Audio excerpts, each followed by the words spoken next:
Começa agora o Folha no Ar, primeira edição.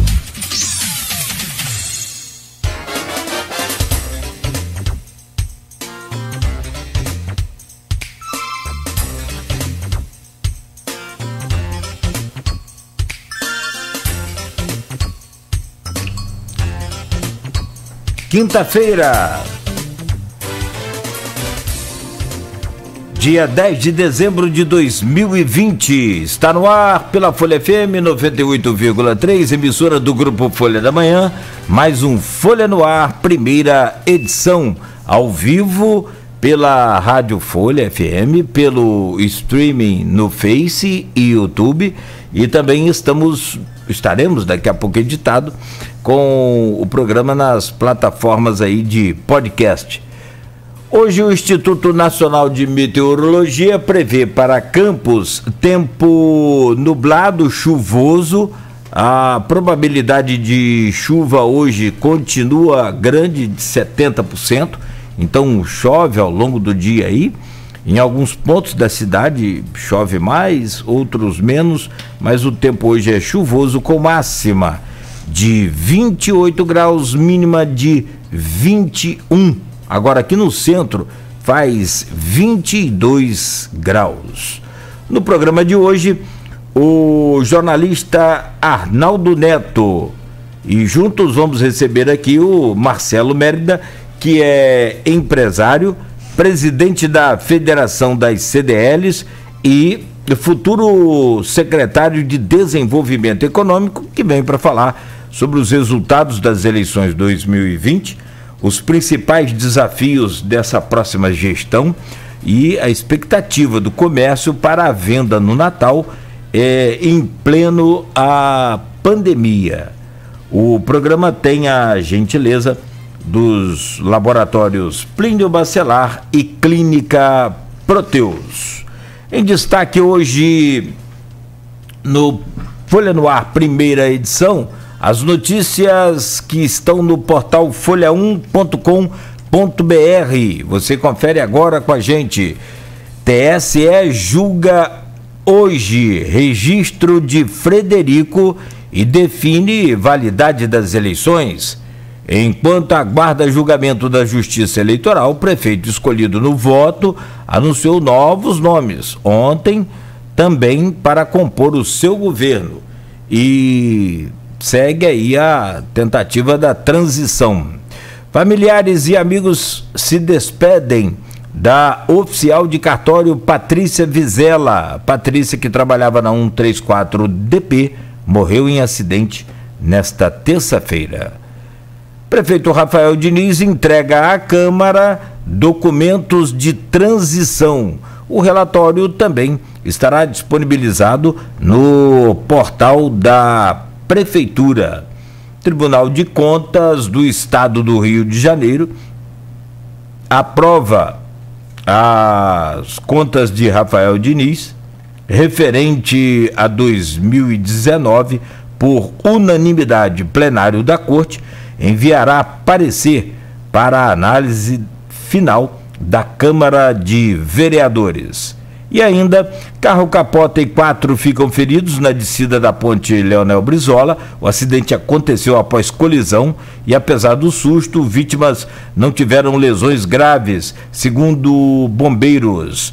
Campos tem uma morte e 169 novos casos de Covid-19 em 24 horas. O município já contabiliza 488 mortes. O Brasil deve chegar hoje a 180 mil mortos, infelizmente, pela Covid, e é uma projeção feita pelo Imperial College London, que mostrava isso logo no início do pico da pandemia no Brasil.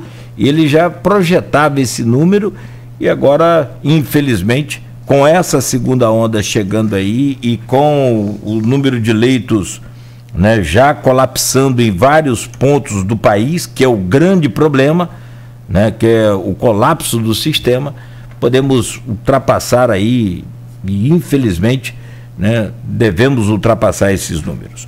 Para comentar essas notícias, para repercutir esses fatos, eu trago o bom dia do Arnaldo Neto neste programa. Arnaldo, bom dia, seja bem-vindo aí mais uma vez ao Folha no Ar, primeira edição.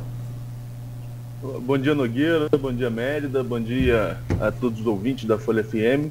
Bem, a manchete do online é a manchete que a gente já repercutiu ontem, a manchete do impresso, e é essa expectativa para daqui a pouco, a partir das 10 horas, o julgamento no Tribunal Superior Eleitoral, que seria aí um terceiro turno da eleição de Campos, né? Agora que vai ser definido realmente o resultado das eleições.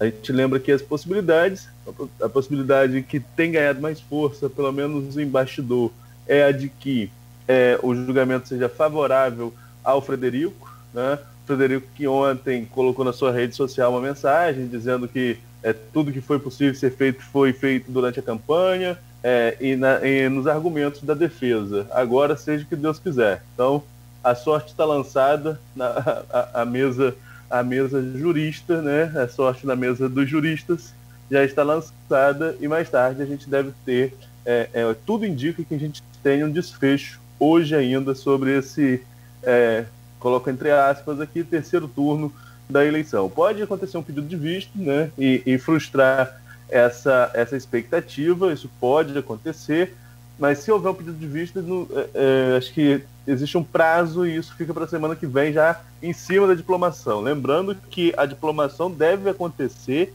até o dia 18, até a próxima sexta-feira.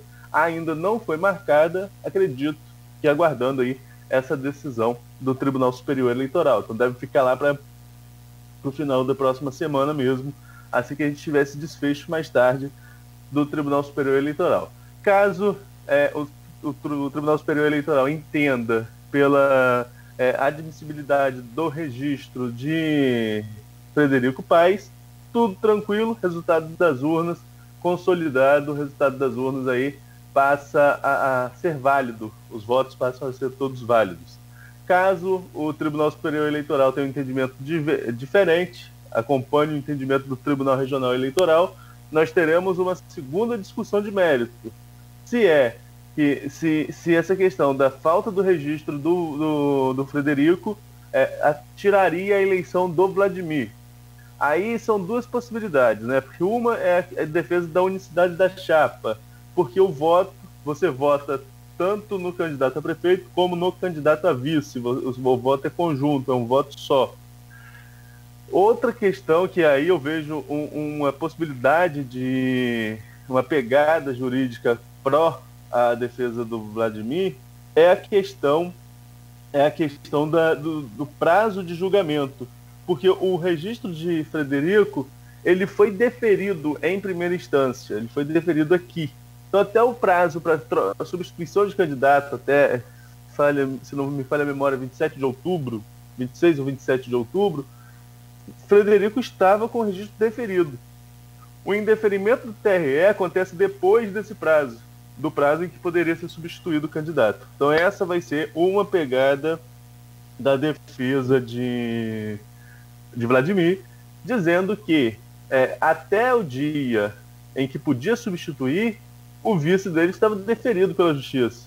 Então houve um atraso do TRE para julgar esse recurso, e por isso ele seria prejudicado não por culpa dele, porque ele poderia substituir caso o tribunal entendesse dentro do prazo que o vice tinha aí algum tipo de complicação. Complicação essa a gente sempre ressalta, que é uma questão de desincompatibilização de cargo, porque o Frederico era diretor do Hospital dos Plantadores de Cana, e o Hospital dos Plantadores de Cana recebe verba do SUS. Essa é a alegação, e que ele teria que se desincompatibilizar com prazo anterior. Mas vamos às outras notícias também nessa questão de julgamento, né? Nós tivemos ontem no Tribunal de Contas o julgamento das...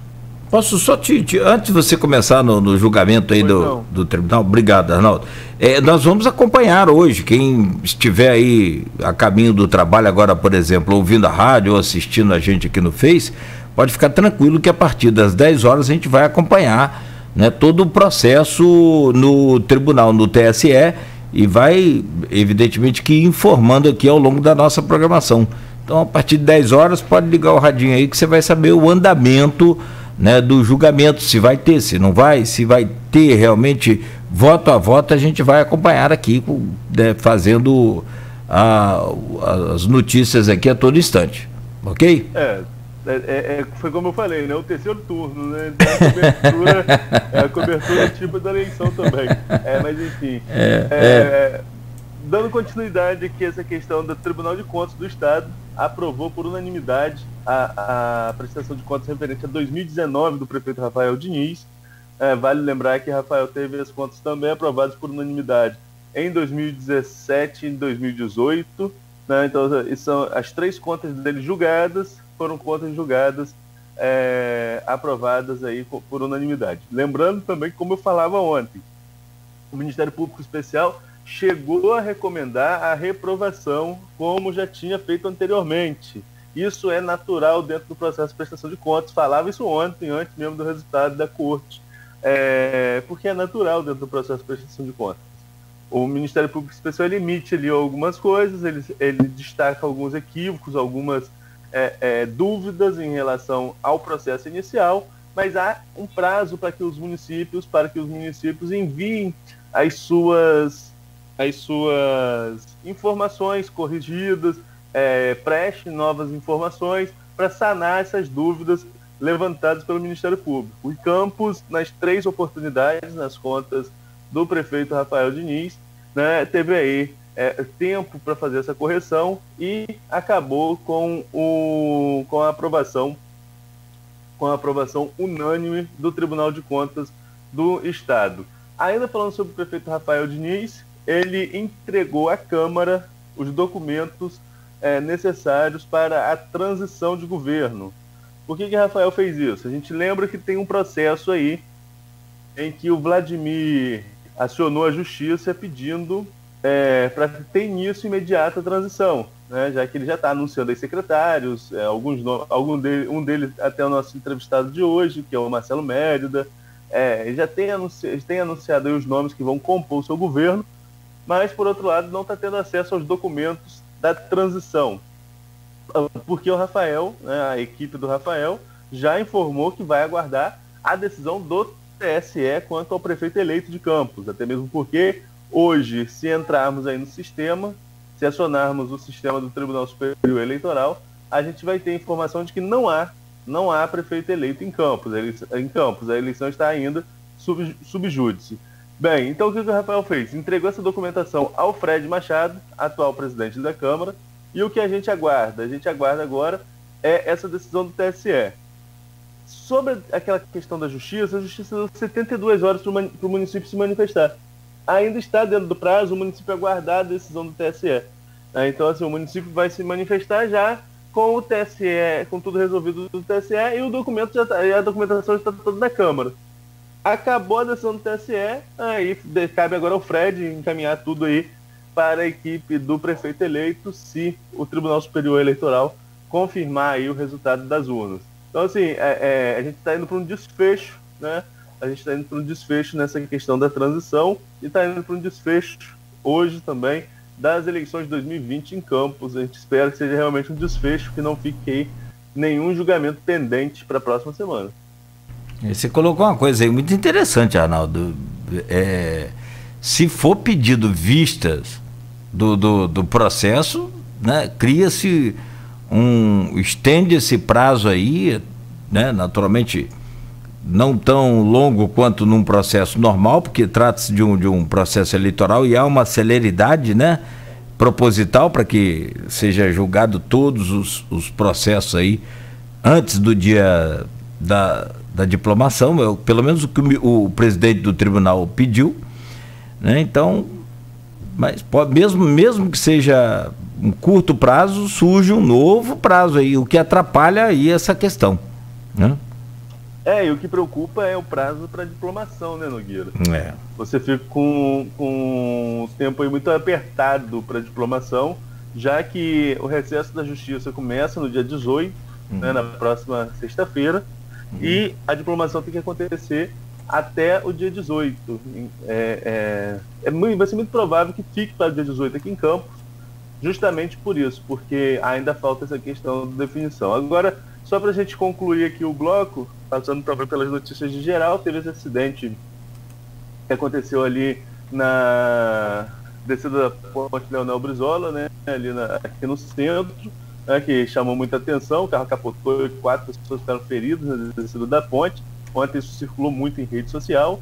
Mas tem também aqui os números da Covid, né? Campos tem mais uma morte e 169 casos de Covid em 24 horas. O município contabilizando aí 488 mortes desde o início da pandemia e já são 11.875 casos confirmados da doença. Então, assim, realmente estamos vivendo um segundo momento muito alto de casos, né? Alguns especialistas já falam aí em segunda onda da doença em Campos. Então, é preciso que se tome cuidado. Não sei como que está a questão de movimento na rede privada, mas na rede pública só cresce a ocupação de leitos, seja os leitos clínicos ou os leitos de UTI. Então, é preciso muito cuidado, até porque a gente sempre comenta aqui, né? A questão do vírus, ela reage em cada corpo de uma forma diferente. Algumas pessoas vão passar com certa tranquilidade pela fase mais alta e mais aguda da questão da infecção. Outras pessoas não vão ter tanta sorte assim e vão precisar ocupar um leito, seja ele clínico ou de UTI. Então é preciso que todos tenham cuidado, redobrando a atenção. E muitas vezes, assim, as pessoas às vezes se resguardam de aglomerações, de locais com eventos, mas acaba contraindo o vírus em atividades simples, como supermercado, como alguma coisa assim que faz parte das atividades corriqueiras. Mas o que a gente reforça é o cuidado com o uso de máscara, álcool em gel, lavar as mãos, que é muito importante. Consolidou-se muito a ideia do álcool, né? Porque na rua nem sempre você consegue lavar as mãos, mas água e sabão ainda é a melhor solução. Chegar em casa, lavar bem as mãos, evitar, sobretudo na rua, quando você colocar a mão, depois que você teve contato com qualquer coisa, passar a mão nos olhos, nariz, enfim.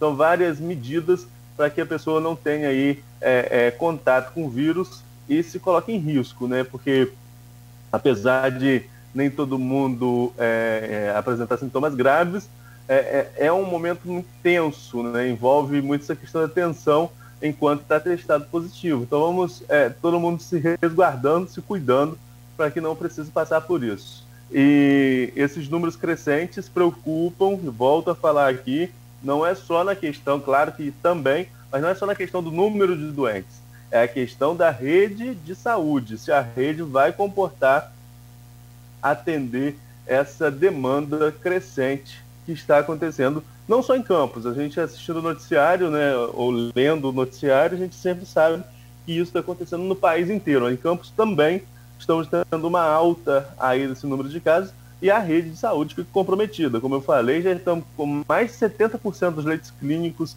ocupados, né? É um número expressivo, mais de 70%, acho que tem 74%. E você pega isso na segunda-feira era 65%, na terça era 74%. Ontem, confesso que não verifiquei com... Ontem chegou a 85, Arnaldo. Não, tô falando de clínico.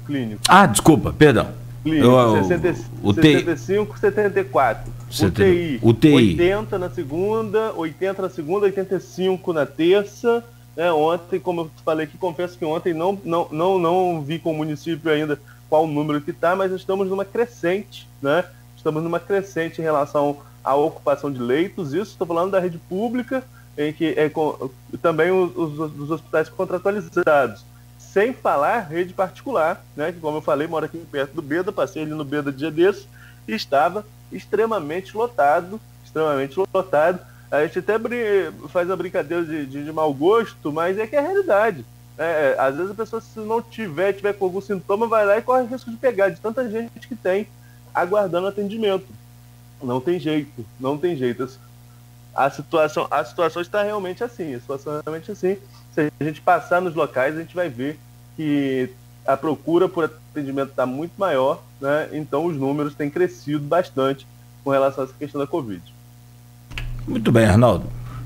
Concordo com tudo que você falou e acrescento, mesmo tomando todas as medidas que você falou aí, são medidas preventivas, são medidas que ajudam a gente a evitar, minimizar a possibilidade de contrair a doença, né? Então, não quer dizer que a gente tomando essas medidas a gente vira super-homem, não.